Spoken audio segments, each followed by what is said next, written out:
welcome. We are set for the next session, which is titled on exploiting digital transactional platforms, enabling access at the bottom of pyramid. This session will focus on accessibility of digital transactional platforms and how these platforms can pave way to effective access of finance. More importantly, payments, social protection, and insurance to the most marginalized section and the last mile. I take this opportunity to welcome the moderator for the session, Priyanka Agarwal Chopra, COO and Managing Partner, Seed Investing, CIIE, IIM Ahmedabad. Please. I would also like to invite our distinguished panelists for this session, Ajay Kumar, Chief Sales Officer, FIA, Tech Services Private Limited. Neeraj Maheshwari, Chief Executive Officer, M-Swasth.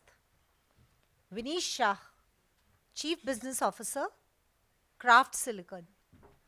And Sapan Parekh, Co-founder, Legality.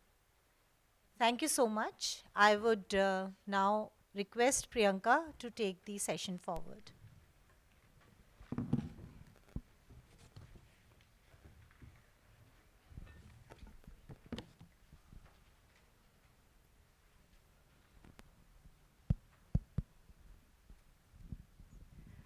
So good morning, everyone. That was a very long tea break. I hope you guys are officially refreshed after the previous session and excited about what is going to unfold here. I am Priyanka Chopra from IIM Ahmedabad CIIE. I want to start by thanking Access for having me here to moderate this very pertinent conversation along with a group of very distinguished panelists. By way of a quick introduction, at CIIE, we work across the entire early stage innovation continuum, from incubating and accelerating promising ventures to providing them with seed and venture funding to fuel their growth. We also train and provide insights to founders to build their capabilities. So in short, we provide promising founders at their earliest stages with everything they need to make a superlative impact. A few years ago, we also set up the Bharat Inclusion Initiative platform to nurture technology-enabled solutions that boost financial inclusion of the underserved. Under this initiative, we have supported over 24 research studies trying to really understand what are the needs of the Bharat segment. These studies have generated over 50,000 data points on various aspects of financial inclusion. We have incubated 5 promising disruptive early stage ideas.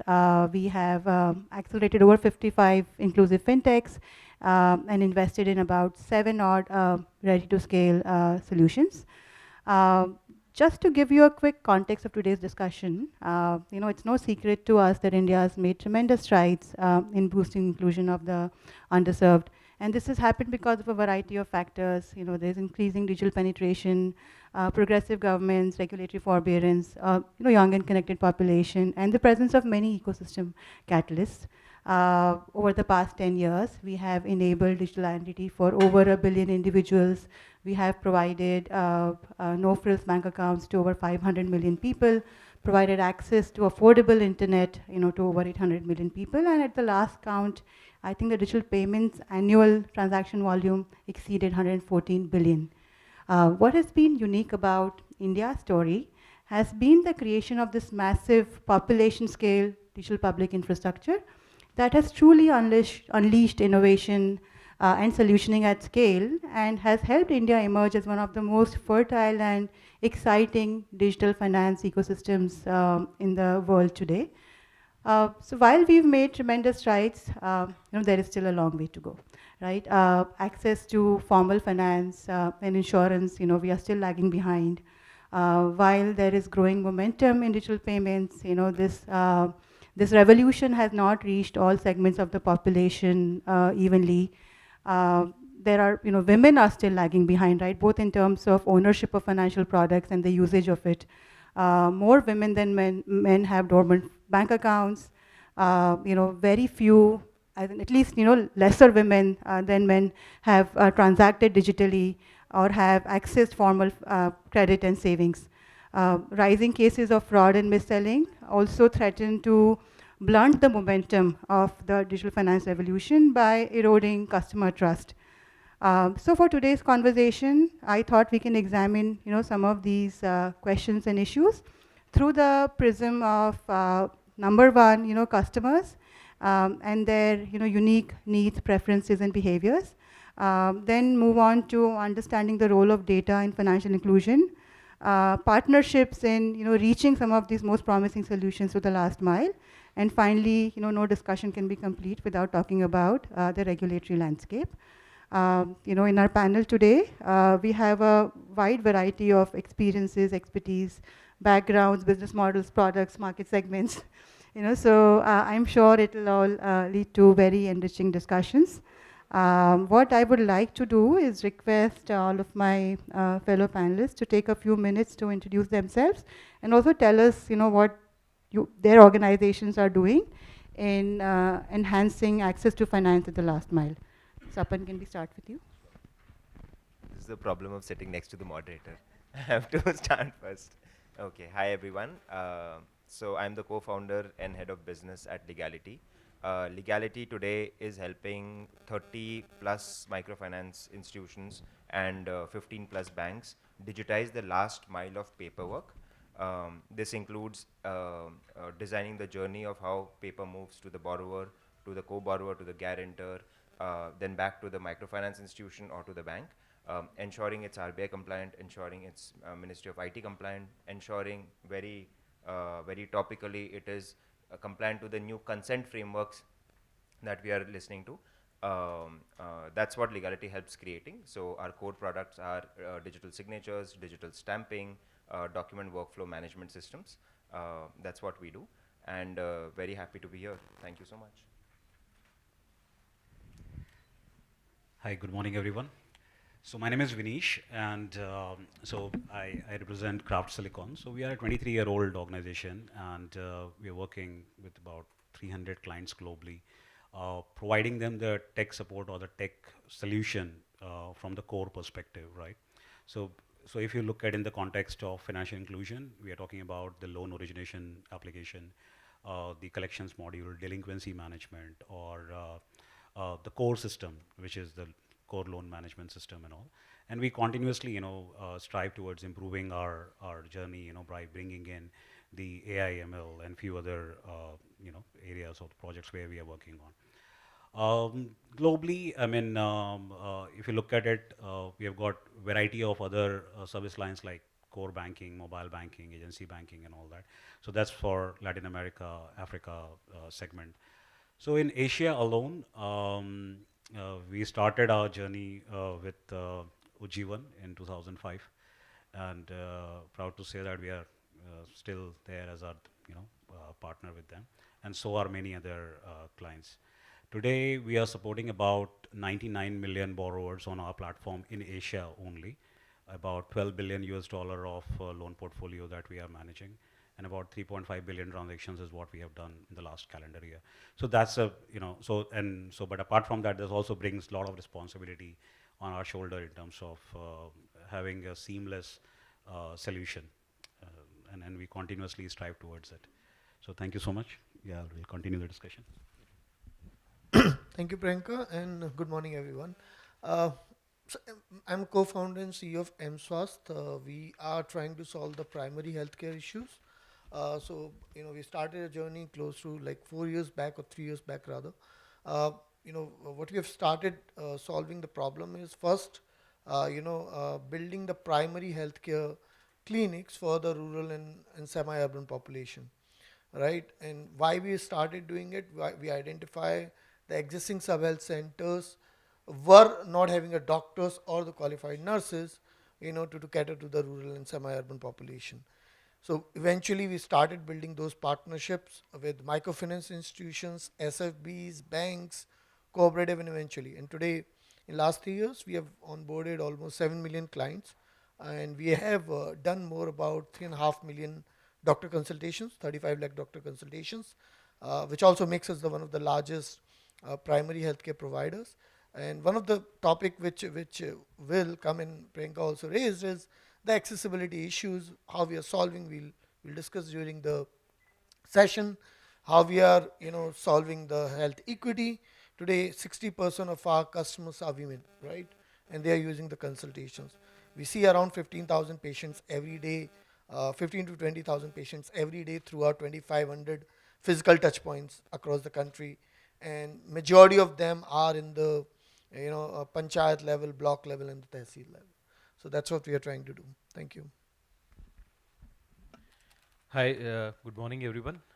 My name is Ajay. I am the Chief Sales Officer for FIA Global. So, FIA founded in 2012. It's a global winning award we have got, and we have been incubated in MIT.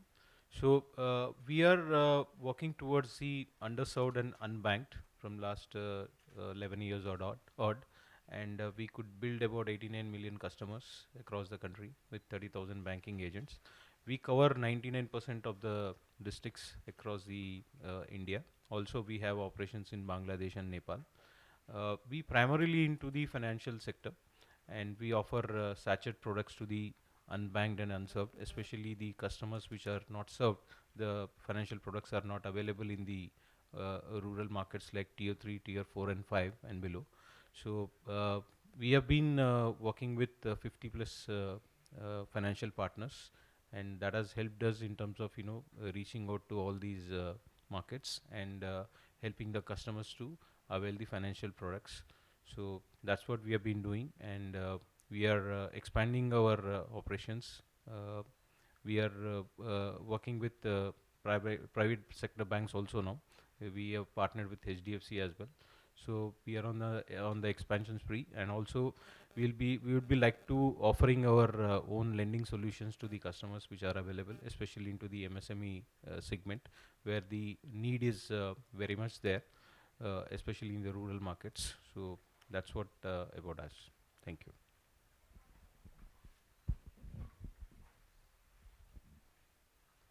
So thank you for all those introductions. As discussed, I'd like to start with a deep dive on the customer first. And Neeraj, given that you are the sole, healthcare flag bearer on the panel, let's start with you. So from a health services perspective, especially given the low insurance penetration, in these customer segments, what are the needs and behaviors of these segments, and what kind of insurance products and messaging have you seen work? I would also like to request you to perhaps share some examples of product innovations that you have done to cater to these segments. So let me just step back in our journey where we started, and probably after looking at a lot of models, and I spent about 13 years in insurance, we just wanted to go and offer very standard product, which was initially when we started talking about a telemedicine product, right? And initially, let me share with a very honest feedback with you. We enrolled roughly 70,000 customers. We started with Cashpur Microcredit, which is an MFI, operating in the North India, largely North India.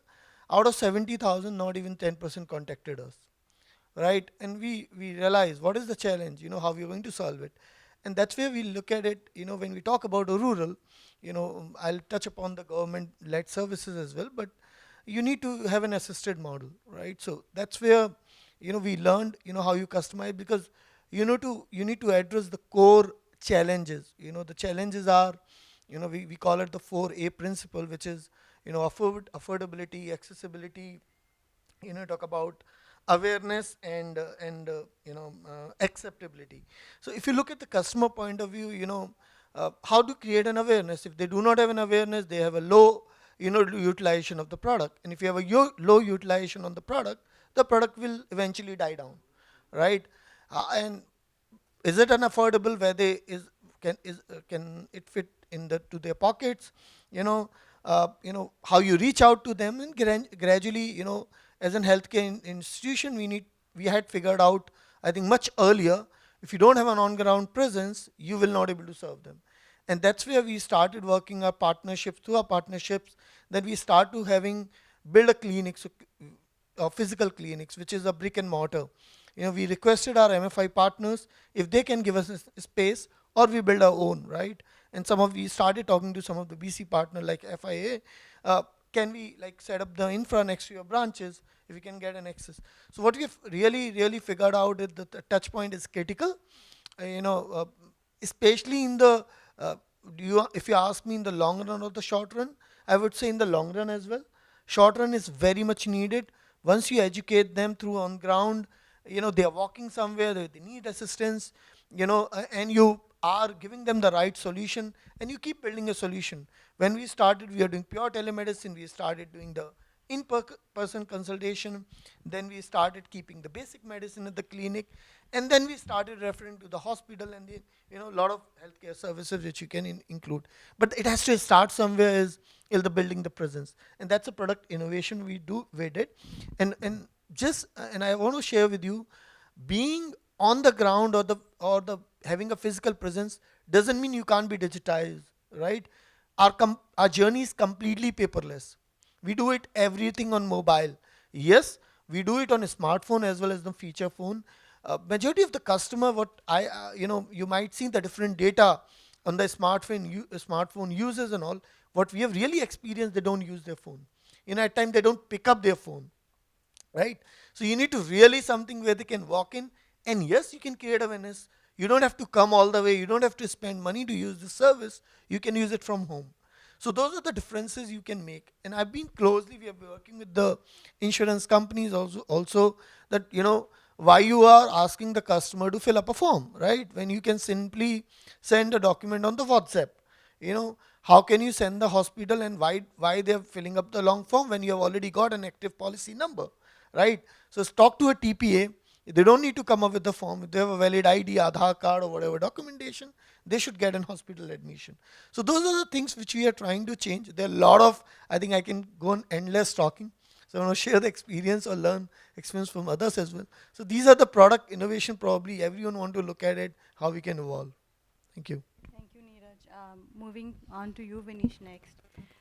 As a technology service provider to MFIs and SFBs, across the length and breadth of the country, I really wanted to understand, your observations on, the much talked about urban versus rural divide.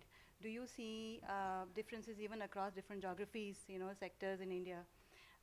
What are some of the lessons that, you have learned that some of the entrepreneurs in the room can possibly take with them? And just building on to Neeraj's point, also wanted your take on the phygital strategy, and is it here to stay? Okay, so let me start with the physical first. Okay, so now if you look at from a physical perspective, which is physical and digital, or rather what we call as in high touch and high tech, So I don't think so it's gonna go anywhere for at least next 10 years. That's been our observation. Slowly and gradually, till the time our generation moves in terms of the women borrowers, specifically when we are talking from an MFI perspective, right? So unless until that gets evolved, it's going to stay. However, what we are seeing is that definitely there is a rise in terms of the usage of digital channel at the end borrower level as well. Okay, I'll give you one example. So just about a couple of years back, we launched a end borrower application, which was initially only a reactive application that a lot of people adopted, wherein a borrower can look at their loan card, they can, we can educate them on the loan repayment, digital loan repayments and all that. And we saw it in a very good, this thing, specifically during the time of COVID, so a lot of people were actually using it to do the loan repayment. But now, interestingly, with that success, because earlier we were very skeptical. So with one of the small finance bank, we recently launched, like about 5 months back, a self-onboarding application. Now, when we are talking about the self-onboarding application, here the entire journey, so if you look at right from the lead generation to aligning themselves into a group, their CGT, GRT, pretty much end-to-end journey, except for the contact point verification, wherein somebody is going and doing the house visit. Everything end-to-end is on digital platform. Okay, they're saving a lot of time. There is a lot of overhead saving, and now we have seen that one of the biggest MFI in the country has asked us to replicate the model, and so is some of the other small finance bank. So it's going to go. Definitely, it would be on rise, right? Now coming to the divide. So now definitely, if you look at it, based on our observation, the adoption, even if you look at, let's say, for example, some of the MFIs who are specifically operating in southern India, has seen probably much more success in terms of digital loan repayment through mobile channel than compared with maybe East, for that matter. Okay, and the awareness and even the penetration from a smartphone perspective, even if it is not there in terms of per individual, it is at least very, very high when we look at it from a per family perspective. So they might not be using their registered mobile number, but they would be having some smartphone in the family to, so that's on the rise. It's a huge number jump that we have seen. So definitely there's a big divide, if you compare West versus East or North versus South in terms of the general digital awareness, digital literacy. There's definitely a big gap that we observe. And even for the matter of when we look at the data from a data maturity point of view. So some regions have got much more mature data, and that helps us towards moving, not just relying on the credit bureau information or the KYC information, but also to start looking at the alternate data. But the experiment largely are successful only in given geography, but not everywhere across India. So I think there's a lot of work to be done, especially when you look at states like, for example, Assam or West Bengal, Bihar, Jharkhand, Chhattisgarh. So definitely there are these areas where we need to work towards digital literacy. Now, if you compare it with some of the states in southern India, so that's a completely different story. Sure. Yeah. Thank you. Thank you. Ajay, if we can just move to you next. We briefly touched upon health services and behaviors around health services, touched upon credit. I'd like to understand from a FIA global perspective, how are the wealth product needs of the low-income segments, different from other segments? And for again, a lot of people are looking to see if they can build, wealth tech for the bottom of the pyramid. Any challenges, opportunities from your perspective that you can share with them? Yeah, that is very much in our radar, and also we are working towards that. So wealth management is one area where, especially when it comes to the tier 3 and below markets, right? So the availability and accessibility also is an issue, and awareness as well, right? So we are educating through our BC network, which is available across the country, on wealth management services. Like we promote the FDs, RDs through our BC network, so that is helping the customers to do the savings, etc. Also, we have started the mutual funds, which is actually giving a good results in terms of the rural markets. While a lot of time it will take in terms of creating the awareness, etc. But if you look at the DPI which is available for us, but that will not help in terms of an individual requirement. But however, if you see the current trend, which AEPS, which is a technology which is being used, through that I think we can develop an individual need, right? So that is something which need to be work on. I mean, which is a very good opportunity which is available, because AEPS transactions are catching up like anything.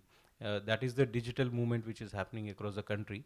Through that, we can analyze the data of the customers, and we can see that what kind of requirements are there, which can be tailor made to the maybe the age wise or the category wise, income group, or the kind of nature of work what they do. Basis that we can offer very tailor made products. So that's the opportunity I see. Even in the sectors where if you look at the urban side also, that opportunity is still available, because metros are largely highly educated people, and they understand the investments, etc. and all. But semi-urban up to some extent, and urban, and especially in the rural, so this is an opportunity which is available. So in terms of the data capturing, I think the AEPS is the biggest opportunity which is available, thanks to the government, which they are also been pushing on this digital transactions, etc. So that's the area I think fintechs or the companies can work upon, and bring in some good amount of solutions, so that everyone will be able to access to the tailor-made solutions. Thank you, Ajay. Coming to you next, Apan. So businesses face many challenges, ranging from limited digital infrastructure to digital illiteracy, mistrust in digital transactions on the path to becoming truly digital. What are some of the things that Legality is doing to make your interfaces more accessible to the low-income customer? And also, are you attempting to tackle any issues around fraud and consent, in your solutions to your partners? Got it. Okay. So I'll first touch upon the operational aspect of it. Then we can move to the accessibility, and I think third aspect is in terms of fraud. So quite a lot of ground to cover. The most important thing that comes in the mind of a microfinance institution operationally is the cost of running the operations, right? So I think everybody, at least in the Sadhan event yesterday, everybody keeps saying what can we do to reduce the operational cost, because it after all benefits the borrowers. They don't want to be paying increasing interest rates, which is where the risk adjusted interest rate regime also come in from RBI, where you can charge different interest rates basis the risk, right? Similarly, if operationally if we can reduce the interest rates, nothing like it, right? So a solution like Legality, which helps you digitally manage, and today 30 MFIs are using us, which also means 30 others are not using us, right, in terms of reducing their operational costs. What we have seen, if you move from physical to digital, and the right digital method, it doesn't mean all digital methods is the same. The right digital method, which is both accessible, which prevents fraud, at the same time it solves the problem, that is key to reduce operational cost. We've seen several cases where microfinance institutions or banks have kind of adopted some digital methods, but either it's not compliant, or it's not accessible, or it doesn't cater to all the fraud scenarios that's possible, right? So what is very key is, in order to reduce operational costs, in order to make it accessible, you need the right digital tools. For example, just to give some numbers, we have in the last few years done 2 crore microfinance transaction, right? Which doesn't necessarily mean only for MFIs, but even for small finance banks and banks, we've done 2 crore such transactions.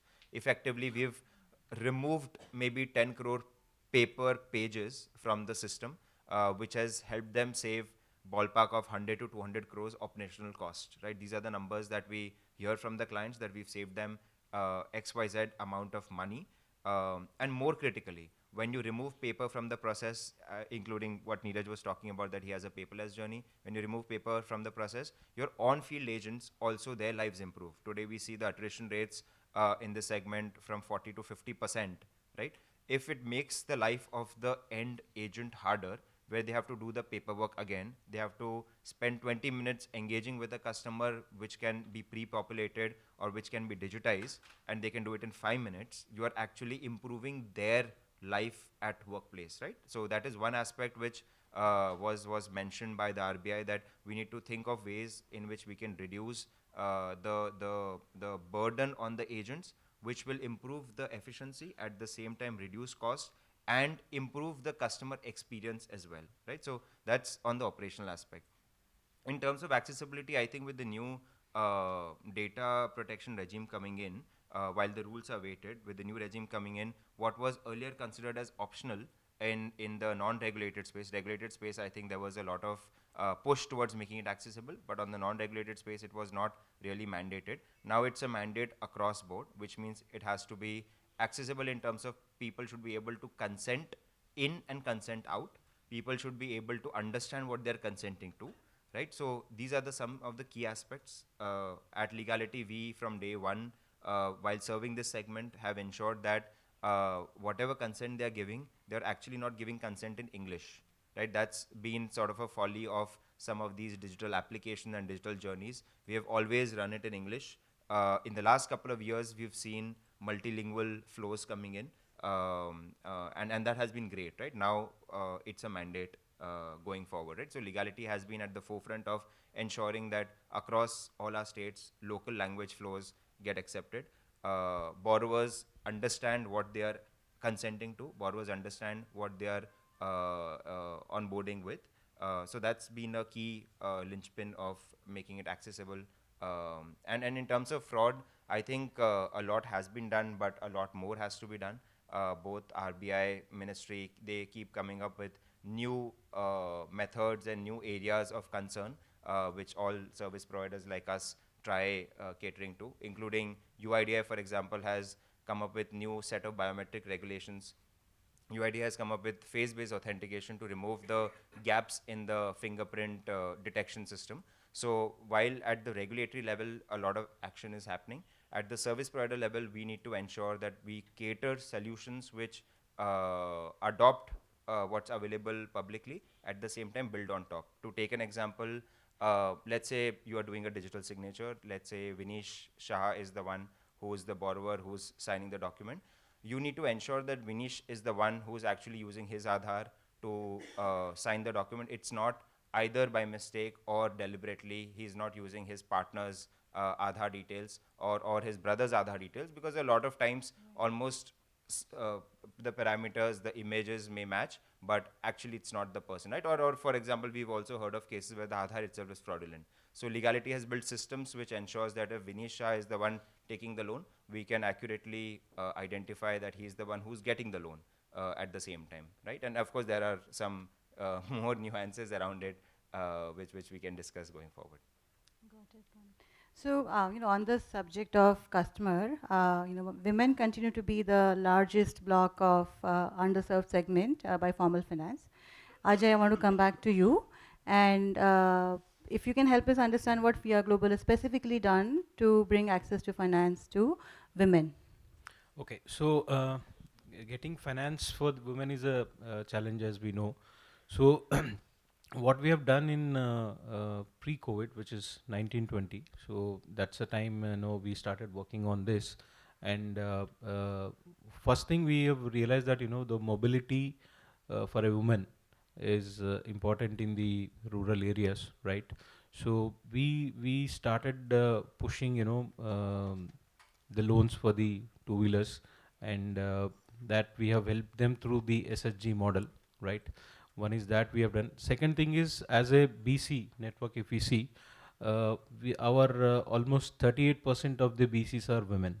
So that way, again, it is helping them in terms of, reaching out to the end users there, and also the connecting to the women customers, which will be accessible, will be very easy for them. And also the SSG members, which are onboarded. So they are like mobile. They move to villages, they meet the customers there, and they take the applications of loans and etc. and all, and they further coordinate with the banks, and they start getting the sanctions for them. So we have also built a model on financial resilience, especially for the women's, so that will help in terms of building their net worth, as well as the portfolio becomes for them, because accessing credit is a big challenge there, because they won't be having any existing credit CIBIL reports, etc., because they do not have any access to the current finances, right? So that's how we are keenly working on that, and we have built this model, and it has been successful. From last 3 years we have been doing this, and we are especially we are working with the RRBs on this particular model, because they are the close to the customers across the country. So that way we could onboard many of the women customers into the loans which they can access to. So especially on the two-wheeler front side, we have done a lot of disbursements on this. Thank you. So moving on to data next, increasing digitization has led to rapid growth in data trails, which has significantly enhanced the movement towards financial inclusion. I want to come back to you, Sapan. You alluded to the DPDP Act, and I want to understand, if what you think are going to be the implications of this act on fintechs and financial inclusion. Right. So DPDP rules are awaited. So while real implementation is awaited, because that's what will tell us how to constitute the board, rules, compliances, frameworks, and assessments. If you've not started thinking about it, you are late, right? In terms of actually putting people and processes in place, that should have already started, right? The two key pillars of DPDP Act, as I understand it, not to be a lawyer on this panel, but as I understand it, one is data minimization, right? So for the longest time, all data processors have been collecting more and more data, ingesting more data, building on top of these data parameters. Uh, uh, what now needs to happen is you need to minimize the amount of data you hold, which is very, very critical, because the more data you hold, the more vulnerable you get, right? So that's key. Second is data consent. So you need to ensure that consent, which earlier was behind two links and was a 240 pager in English language, can't be behind two links and can't be behind a language which the customer does not understand. It needs to be clear. It needs to be obvious that this is the consent the person is giving, and it needs to be specific, right? It can't be consent for anything and everything, right? So it impacts how cross-selling happens. It will impact how data processing happens, and where the data transfer happens, right? So it's a sort of a corollary to what we've seen happening in Europe and US, and India is now landed in the broader global regime of protecting data, minimizing data. So people need to start thinking about it very actively. You need to get your legal and compliance teams sort of updated on what can be done. So these are the two sort of key aspects broadly. Thank you. So I hope there's nobody in the audience that is already too late. We're all thinking about our DPDP strategy. Right. Just to add one more thing, Priyanka, in this, another sort of thing that has now come in is the new concept of consent manager, where every consent that is captured, the customer should be able to manage the consent that's given. While it looks like people have been doing it for the longest time, but it's something that is now going to be regulated, right? Which means there is an opportunity for service providers like Legality to build something which is very compliant, which is very robust, and which is sort of up to date. So Legality, like I'm happy to share, that has been thinking about building and working with several stakeholders on a consent framework service. And happy to sort of share more details offline with people who may be interested, but that's something that we actively need to start thinking about, because if you've not started, you're late, as I was just saying. Thank you for underlining that, Sapan, again. Vinish, I want to come to you next. How are you leveraging data to reduce incidences of fraud, with the MFIs and SFBs that you support? Okay. So, so if you look at from a fraud perspective, right? I mean, so there are two sides of it. So one is what is happening towards the loan origination. So when I say loan origination, in terms of the identity fraud, somebody mentioned about, like Sapan said, Aadhaar. People can use a similar name Aadhaar or similar looking, and we came across a case wherein the field officers were coordinating among themselves to find somebody named by Savita who has got better this thing. So there have been cases like that wherein people have done. So it can be Savita Kumari, Savita K, something else. So it can be mix and match of various permutation combinations. So that's towards the identity, and then the application fraud in terms of giving the inaccurate information. Specifically when we are talking about with the new regulation about 3 lakh of the income and 1.5 lakh of expense and all that thing. So people are giving the wrong information in order to get it, or even the very definition of the household itself is a question mark right now. That's one. Second one is what is happening inside. So inside fraud, wherein the data is misrepresented, or the numbers are not correctly reported, or it can be few other things, right? So the only way I think for the loan origination stage to mitigate this risk is to have a very, very robust validations in place. So there are APIs available, there are services available. We just need to have the right combination of them to be deployed. Not to overdo the cost of application, but still, like for example, there is a Zosia, there's name match, there is, I mean, even if people don't have the KUA or sub KUA thing for the eKYC, you can still go ahead and do it a lot of other ways to, mitigate that. And then using an LMS system which is so tightly, packed that you practically cannot do anything within the application or within the core. If you have to do it, you have to do it outside the system. You just cannot. And if you want to do it, then definitely there is maker checker, there is consent piece, there is, we can say the audit trails are maintained. And each and every data point is captured to an extent that whatever you're doing, everything is visible transparently. I think that's how we are going to solve it. Otherwise, there is no other way, to go about it. Neeraj, coming to you now. You've set up several health clinics in partnership with MFIs as we were talking. Can you throw some light on how health data can be leveraged to enhance access to financial services and vice versa? Is there a reverse data flow that you can use to deepen your penetration of healthcare?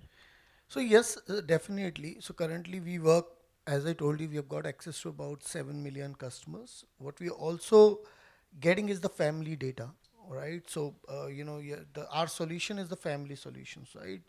The customers, the women customers living in Bihar, the family within Bihar, or the husband who have migrated to other state, we get all the data. Those whoever is consulting and utilizing the solution. The one of the things which we are helping even MFIs and which we offer to them, they have a huge issue of contactability, right? Where the customer is changing the mobile phone, but with our health solution, they have to update their number, right? If they don't, so at time they've got different registered number, but they call from the. So one is updating the number. That's I think will help a lot to the MFI. Second is we kind of use the similar data. You can design a lot of with our product. We know what kind of disease patterns in states. We know what kind of age brackets, what kind of product we are utilizing. We can focus on also the microfinance institution. We have said, okay, why don't you come up with a health financing solution, right? One of the biggest segment which could be today, if you look at it, the 70 to 80% people in rural, they end up using the their savings further, and out of 20% end up borrowing for the health, right? Which is again a very massive data which we can provide. And and what we can do is, because they are coming to the first time to us for their health problems, we can tell our MFI partner, yes, they're the genuine ones, right? They're not just creating the stories and giving you the false information. They need the money for the genuine health purpose. And when you give them the money in the need, I'm sure they're going to return to you as well. So there are a couple of things probably, and the data which we get, they're largely we use the similar data what they are collecting so we collect the data for the member and a spouse, and then we keep on adding the data for their family member, which could be kid, which could be the dependents, and all those things. Thank you, Neeraj. Ajay, I know that data has been a key focus for FIA Global since your inception in 2012. How did you design your data strategy in the early days, before the advent of DPI and Jan Dhan accounts, right? And what kind of data did you collect? How did you collect it? What did you use it for? Yeah, that's a good question, because before the DPI, it is all manual, right? So we didn't have any information on where the customers, etc., are there. So to cater and expand our banking partners, so we have used the census data, because that is one of the key information which was available for us. And that's how, if you look at the other industries also, like telecom, etc., and all, so they have also utilized the similar kind of data. So we have adopted the same, and we have looked at the population data, and basis that we have suggested the banks to go and do the expansion, right? So that's how we have built our distribution, which is with the help of our feet on street network, so which is the largest network what we have in the country now. So that was the key point for us in terms of going to which market, which kind of a village we need to set up the point, and what kind of a services we need to provide. Then further we used to go to the banks, and because banks do have their geography in terms of which has to be nearest to the branches, serviceable area. So we did all those mapping on our own, and then we went to the banks and suggested them these are the areas I think potential is there, and which are close to the branches as well. So then we started giving these directions to our team which is on the ground, feet on street. So that has helped us in terms of building the networks. So after that we started collecting the information, what kind of a customer transactions are happening, what kind of a deposits they are doing, and the withdrawals they are doing. Basis that we started pushing the FD, RD products, which are the basic product which is available with any banker. So that is how we managed. So moving on to partnerships now, if there's one thing that we've learned while working with over 60 early stage fintechs, is that the right kind of collaborations and partnerships to access large customer segments is probably the single largest determinant of scale.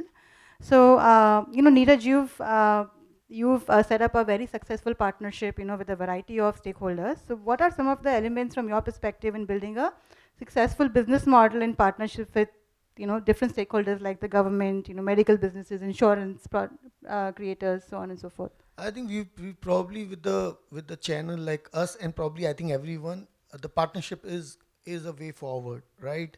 So we are serving a customer which where we charge them 365 rupees a year for the solution for their family, right? Now if I go with the D2C strategy, which is much popular in Shark Tank and as well as the startup world, everybody wants to run about behind the D2C model, right? My problem is if you have in the channels, banking, everything, which put together gives you access to 80-90 crore customer base, right? By sharing some bit of our revenue and which also complement, right? So one is I'll come to the distribution and then I'll come to the other channels. So you have a right there, the distribution channel, which can take you to the rural, any part of the country at no right time. So like Legality, he was discussing the partnership. Similarly, we have built about 35 partnerships and we see the opportunities, building to 300 partnerships, 400 partnerships in a year. And today, just to give you an example, the kind of a scale we can get, we almost got operational after COVID and we have access to about 3.5 crore customers already, right? We have cracked about 7 million customers so far because we are doing cross-selling, upselling to those customers. On the other side, similar way, I would have got into designing my own solution. We started building partnership with an insurance company, right? Why don't we can club the product of yours. You building your 2,500 touch points, and I'm sure you never do that. The insurance company, their infrastructure, we have a brick and mortar model. We can set up a small shop and we can start serving the customer. So we went to the insurance company similarly. Similarly, we went on to hospitals. Similarly, we went on to, okay, we'll send you the patient, obviously, why don't you give us the better rate? And obviously, you want to, identify the good ones and the bad ones. So you go with the good ones. And of course, now we are getting into the diagnostic, where we are, negotiating the price for the customer if they want to get a diagnostic services. Today, they pay around 700, 800 for a minimal test. Why we are negotiating the B2B price for the customer. Right, we can get a B2B price, and trust me, we are being very, very fair to the customer. How we can give a test at 50-60% discount. Similarly, we started keeping the medicines. We are directly buying from the manufacturers, of the medicine, providing. Today, at our clinics, we just give you a small example. We cover the pregnancy supplement kit, right, which costs them about, the customer, if they go to the market, it costs them about 700, right? And I'm here sharing the secret of the business. It doesn't even cost us 70 rupees, right? So we were prescribing those medicines earlier, and we realized they were not taking it because the cost they cannot spend 700 rupees on the pregnancy supplements at immediate cost. So we made it a part of the package. So they're similar. And now the government also, if you're going to ask the next question on Ayushman Bharat, it's a huge complementary channel to us. We'll talk about that in the next probably question. But the way we want to cover it is, government has got some sort of setup, how we can leverage it, right? Similar, we call it a health and wellness center or whatever. So there's enough opportunity, and when you build partnership, you're leveraging on infra, you're leveraging on the customer acquisition, you're leveraging on the services. You don't have to build everything your own. You can buy and you can affordably build it. That's my belief is. Thank you, Neeraj. Vinish, I know that you feel very strongly about intra-industry collaborations. I wanted to understand from your perspective, how is collaboration between RegTech, PayTech, other technology service providers helping the financial inclusion initiative? Okay, so let's set the context, just go back like 5 years, okay? So pehle kaise hota tha? You have you have the credit bureau, you have maybe an ID validation partner, and that's about it, right? So, and all you need is a LOS LMS system to originate the loan, to acquire the customer and manage the loan. That was the basic thing that was required. That's all was need to have kind of thing. Rest everything was good to have, good to have in terms of the bank account check or few other check. They were all good to have. Okay. Now the good to haves have converted and became need to have. Okay. Now, what is happening is today, if you look at even in microfinance or MSME, any of these loan originations, so you need to have the proper KYC validations. You need to do a penny drop to account, bank account verification. You need to have alerts to be sent. You need to have e-signs to be done. So there are so many things where so many service providers have come in play. Now, what is happening with a financial institution? One, they have to worry about a good LOS, LMS system. They also have to find partners for all these various services like voter ID, Aadhaar, eKYC, there is CERSAI integration. There's so many of them, right? Correct? Now, how about, we collaborate and should be able to offer an ecosystem so that clients don't have to worry about this basic hygiene, which I call now a basic hygiene, right? So what we have done as Cloud Silicon, so we went ahead, we evaluated the partners in the market, and we onboarded them as our pre-integrated solution. So how it is helping? So one, it is helping that clients don't have to worry about finding the partner. We have got best partners in the market as pre-integrated. It is saving cost and the time in terms of the efforts that's going into the integration. So it's because it is pre-integrated, clients just have to do a direct engagement, say with Legality. And once they agree on the commercials, their contract and all, clients just tell us to activate or to enable it. And from the back, we just enable it and the Legality is on board. We don't have to do anything practically. So it's not that we are rigid, but client can also suggest that you can go with this partner or that partner, but we proactively offer them, we kind of bundle it to them that you can get in touch with this. For example, our friend over here, Neil is sitting. So we have done the pre-integration with Awaaz, because now if you look at with the new guideline recovery and all that, you need to have the vernacular alerts sent. You need to have built in as a part of the part and parcel of the mobility itself, right? So likewise, so that's why I'm saying it has to be a collaborative effort. It's not only going to mitigate your frauds, it's going to bring in efficiency, going to save lot of cost, lot of effort. And I think that's the way to go about it. Sure. So coming to the final segment is non-regulations. Like I had mentioned, no discussion on financial services can be complete without talking about the role of regulations. And anybody on the panel, if they'd like to share their thoughts on what do they think has been the impact of the very dynamic regulatory landscape in the country vis-a-vis its impact on financial inclusion.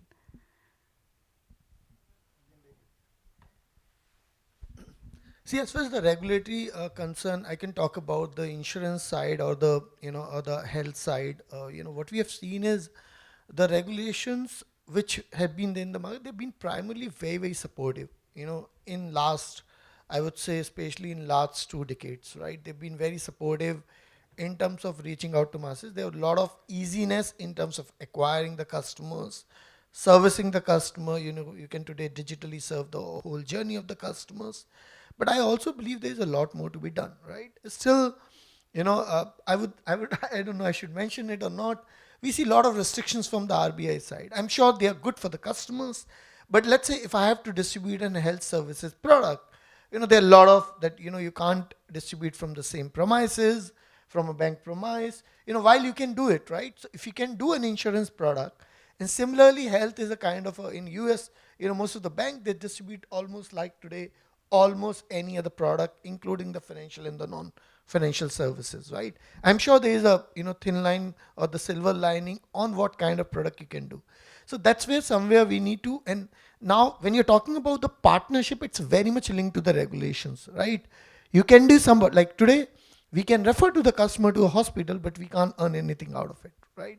I'm not saying it's a good thing or bad thing, I'm sure it's safe, but there has to be an incentive for each and every player when they are going to, like today, if I don't share any revenue with any small revenue with a distribution partner, why they will be interested, right? So those are the things, the regulation need to be evolved when you have a multilateral partnerships going all around, how they can support each other.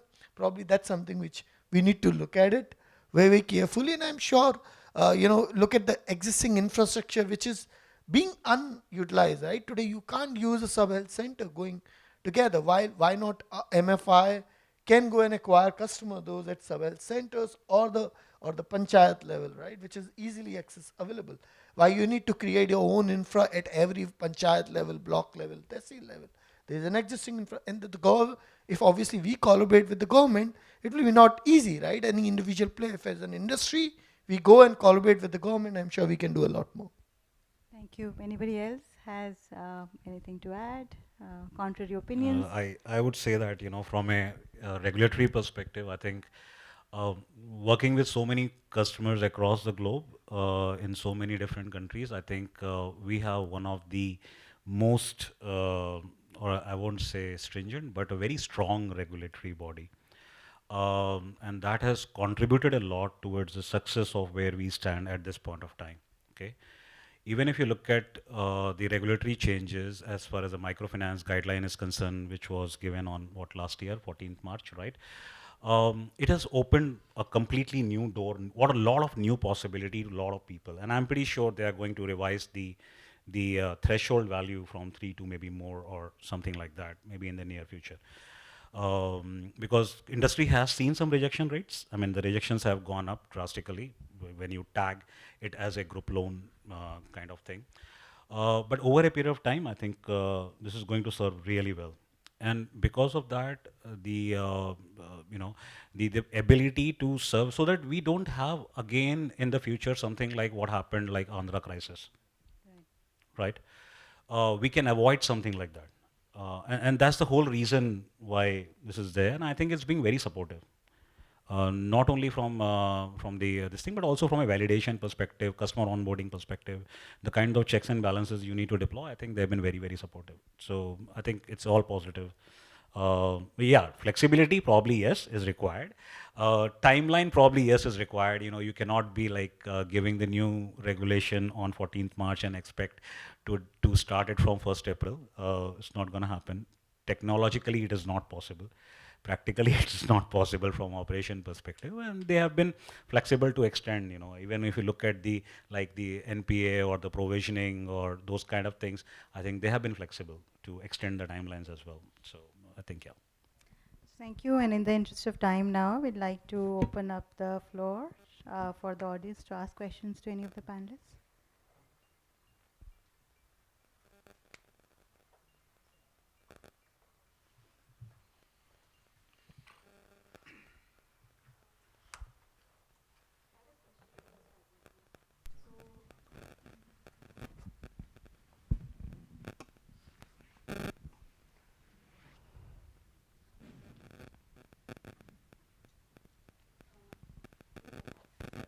Yeah.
Yeah, that's a good point. As you rightly mentioned that, whatever the money they are earning today might not be enough for any kind of saving, right? But however, if we look at the savings are critical for any person. So hence we are building a model on financial resilience, right? That's what we are working on now, because every age you need a different requirement. Correct. So maybe at a childhood stage you need a requirement of education, etc., and all. Then after that marriage and kids, etc., and all. Then after that the retirement. So we are the kind of information which we have with the help of AI, which we have built within our own systems, right? So we are working on a model where financial resilience will be built, right? So that we will suggest the customers, right? Of course, they might not have a huge money to save, but some amount of portion which we would like to suggest them, that kind of which will help them in terms of with the respect to the age bracket, that will help them in terms of building some amount of savings.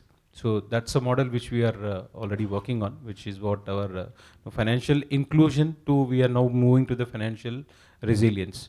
So that's the stage we are, because if you look at as a country, we have 50 crore plus Jan Dhan accounts, right? So I think that milestone has been crossed recently, thanks to the government, which has really pushed everyone to get into this account opening and all.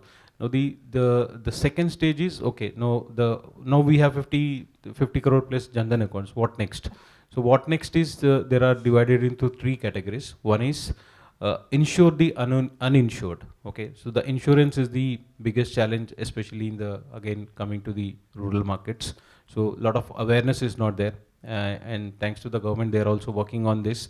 They are saying that by 2047, India should have everyone insured. So we are going to partner with the government on this. Soon we're going to start a pilot project on this particular line item, and we will be starting in UP market.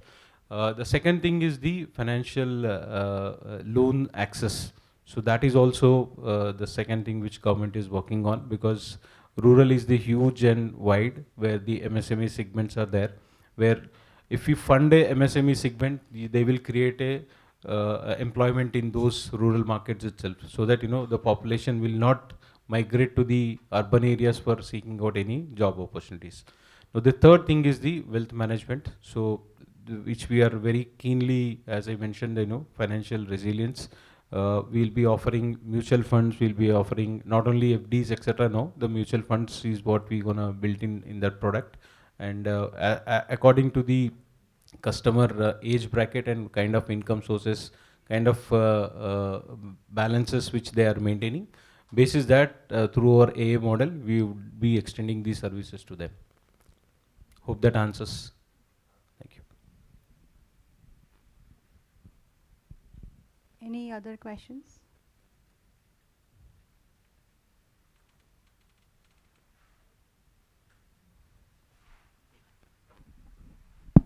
Hi. Because this is a discussion on platform, I was also expecting some insight on OCIN and ONDC. Okay. Any insights from private players on the government initiatives?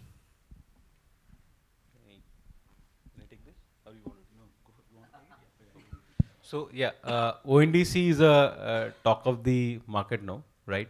So it is a very good platform. In fact, you mentioned about OCAN as well, right? But with ONDC coming in to the picture, right? These OCAN features are made available in ONDC itself, because you can sell insurance, you can sell loans, you can sell anything. I mean, whatever you want to sell on ONDC platform, you can sell.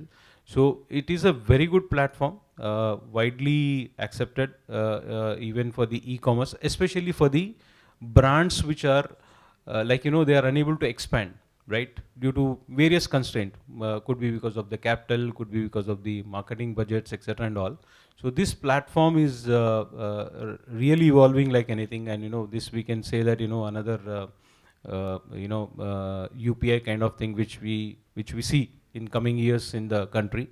Right, it's still at an early stage. So the three key pillars for this is the seller and the buyer applications plus the logistics. So logistics is a key challenge, because you have a lot of platforms on the seller side, right? Because customer base is there. For example, Paytm. There are millions of users are there on the Paytm. So where the accessibility is also there, and the reach is also pretty good. Even if you go to the rural markets, you will find Paytm sticker where you can make the payments and all. But logistics would be the biggest challenge, because transporting the goods, carrying the goods till the last mile, especially in the rural markets. So that would be the challenge. And I think there are certain companies which are working towards it, like delivery and all. But I think that is one area if someone can really focus on and smoothen this logistics. Maybe India Post can get into this, because postal services has got the largest network across the country, right? They are the, if you really look at, they have the very good reach in terms of covering even the remote villages also, where even the largest network courier services companies are unable to cater. So if we can get those kind of things into the logistics in place, it will really help the brands, especially the which are manufacturing side, be it a consumer goods or electronics, CG, or anything. Even the fashion side, of course, there is a lot of Meeshos, etc. They have been working on this, but especially on the consumer goods side, there's a lot of opportunity for the small time players, MSMEs. They are currently catering only to the smaller geographies because of the expansion, enabled to expand. And also there are some traditional products which are available only in certain markets, right? Like for example, this Kurumba weavers, tribal, we have recently done something with them. So it's a very good art, right? This art is made on a jute bags with all natural herbs, the colors, etc. and all. So these kind of products can be made available through the network of ONDC, which are currently not available anywhere, because the cost of onboarding that particular service is not much. Margins are pretty low there for the the manufacturer or the whoever is creating these products. Otherwise, if you have to go and list yourself in Amazons and Flipkarts of the world, so they will be lost out in the crores of products which are being displayed over there. And if you want to really come up to into the search engines, the costs of advertising, etc., is pretty high. So it's a good platform. I think it will evolve much, and as I mentioned, it will become another UPI kind of product. And it is giving this platform is giving opportunity for lot of small time players. So that's where they can utilize this and expand further. One other thing, if you look at from your perspective as a financial institution, right? So I think ONDC is going to help the entire ecosystem information out, right? That's one big thing if you look at it. Because right now, let's say for example, when we look at from a AA factor, like account aggregation, right? So account aggregation, there is certain amount of data wherein you have bank information, you have PAN information, you have got few other information that you can validate at one stop like integration. But that data is yet to mature. It's still going to take, they have made it very recently mandatory that everybody should be submitting it back also, not only fetching the data, right? Because everybody was very, very, tight with their own data, right? Now, if you look at ONDC also, so you will be able to leverage on the ecosystem. So let's say Amazon would have like the part of it, that they will have like thousands and thousands of supplier. What Ajay has mentioned, there is logistics, there are a lot of other players. So you will be able to have that visibility. So today, when you are doing a bill discounting, you need to understand that whether the bill itself is genuine or not, right? The PO is perfect or not. So there are issues. But when you are hooking it up in the future, that's how we envisage. And when you're hooking it up to the ONDC platform, that integrity of the flow of the information would be there. Transparency would be there. So you can take a much more informed decision as a financial institution to go about financing certain things, or even creating a current account or few other things. So the product positioning is much better, much stronger, and much efficient actually in that case. Does that answer your question? Yeah. Thank you. If there are no further questions, we can draw the session to an end, almost on time, little bit over.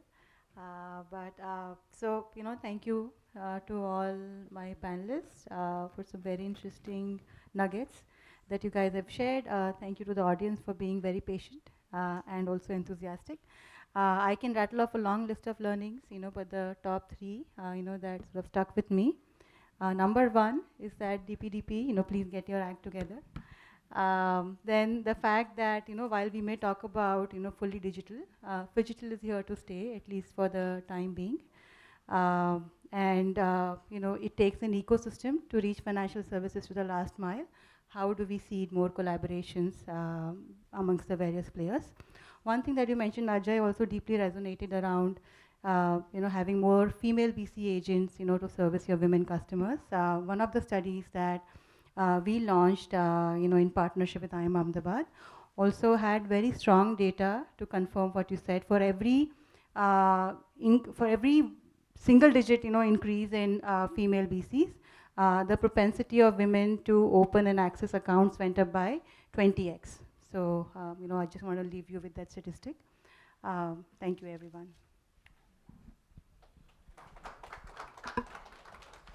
Hello. Thank you so much for a very enriching discussion. And a special thank you to Priyanka for brilliant moderation. And thank you so much, everyone, for your participation. Priyanka has already sort of summarized, but I would like to quickly just few takeaways. There is a lot of work that needs to be done for enabling access to digital platforms for the last mile connectivity. The key takeaway is building a solution that is available, accessible, and affordable, which means designing tailor-made products for bottom of the pyramid, leveraging data for addressing the fraud and misinformation. Partnerships is the way forward with variety of stakeholders, and it is important to build a model for financial resilience and customer education to go hand in hand for moving from financial inclusion to true financial resilience. So thank you so much. Yes. And yes. So I'm so sorry we had like almost 1.5 hours to kind of, do this. But then because of the shortage of time and the sessions spilling over one another. So thank you so much for your patience and for the patience of the audience. And we have a quick, like a small token of appreciation for each one of you. So I would request Anchal to just. So thank you so much once again. And I would also want to say that we have been doing live postings of these sessions on our different platforms. So please like, share, and follow. And I look forward to see you again. We would reconvene at 1:30 sharp for another very interesting session, which is on women's empowerment through microfinance and micro enterprise. So looking forward to seeing some of you again. Thank you so much.